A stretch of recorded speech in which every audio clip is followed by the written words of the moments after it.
Assalamualaikum warahmatullahi wabarakatuh. Alhamdulillahi rabbil alamin. Wassalatu wassalamu ala ashrafil anbiya'i wal mursalin Sayyidina wa maulana Muhammadin wa ala alihi wa sahbihi ajma'in. Amma ba'd. Pertama-tama marilah kita panjatkan puji syukur kita kehadirat Allah Subhanahu wa taala yang telah memberikan rahmat, taufik, hidayah serta nikmatnya sehingga kita masih sehat walafiat hingga saat ini. Salawat serta salam tak lupa pula kita haturkan keharibaan junjungan kita Nabi besar Muhammad sallallahu alaihi wasallam yang telah mengajarkan kita dan yang telah membimbing kita dari zaman jahiliyah menuju zaman terang benderang seperti sekarang ini. Sebelum kami memulai presentasi pada pagi hari ini, yaitu melalui video yang diupload di YouTube, izinkan kami memperkenalkan diri, yaitu kami dari kelompok 7 yang beranggotakan Muhammad Nur, Muhammad Rizky Nur Ilahi, dan Muhammad Ridho Maulana. Pada hari ini kami akan mempresentasikan materi yang berjudul hadis tingkah laku tercela. Pengertian tingkah laku tercela. Tingkah laku tercela adalah tingkah laku yang tidak baik yang lebih banyak mendatangkan keburukan. Islam sangat tidak menganjurkan umatnya untuk bertingkah laku tercela karena hanya akan berdampak buruk bagi orang yang melakukannya. Di dalam kitab Ihya atau Al-Muhlikat, Imam Al-Ghazali menjelaskan tentang pengertian akhlak dan hakikatnya. Akhlak yang tercela itu adalah racun yang dapat membunuh, suatu noda yang nyata dan dapat menjauhkan manusia dari Allah.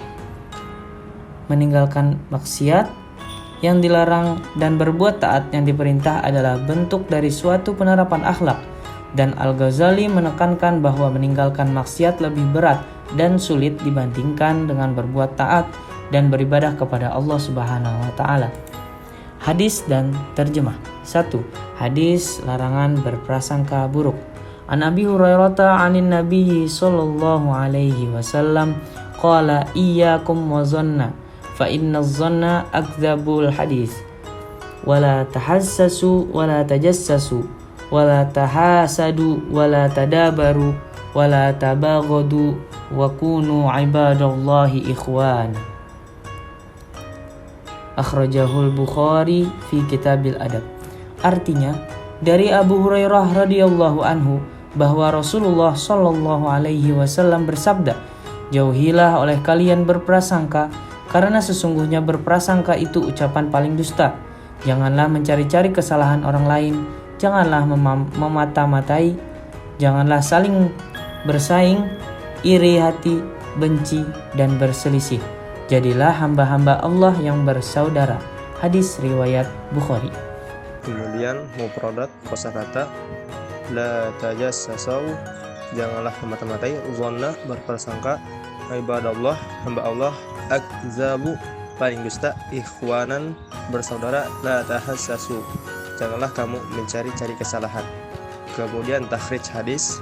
Hadis ini diriwayatkan oleh Imam Al-Bukhari 6066 dan Imam Muslim 2563 dari jalur Imam Malik, dari Abu Al-Zinad, dari Al-A'raj, dari Abu Hurairah radhiyallahu anhu, dari Rasulullah sallallahu alaihi wasallam.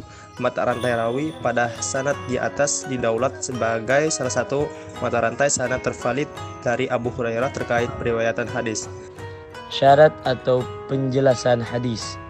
Yang pertama, berburuk sangka atau suudzon itu merupakan perilaku yang tidak boleh dilakukan kepada siapapun itu. Sebaiknya, perilaku berprasangka yang tidak baik harus dapat kita hindari karena perilaku berburuk sangka itu dapat menjadikan penyebab timbulnya iri hati. Yang kedua, buruk sangka atau suudzon itu termasuk tingkah laku tercela sangat tidak patut dilakukan dan harus kita hindari. Biasanya orang yang selalu berburuk sangka kepada orang lain akan terus memandang buruk orang tersebut, dan itu adalah sebuah dosa. Allah Subhanahu wa taala telah melarang seluruh insan untuk menjauhi sifat berprasangka terhadap siapapun.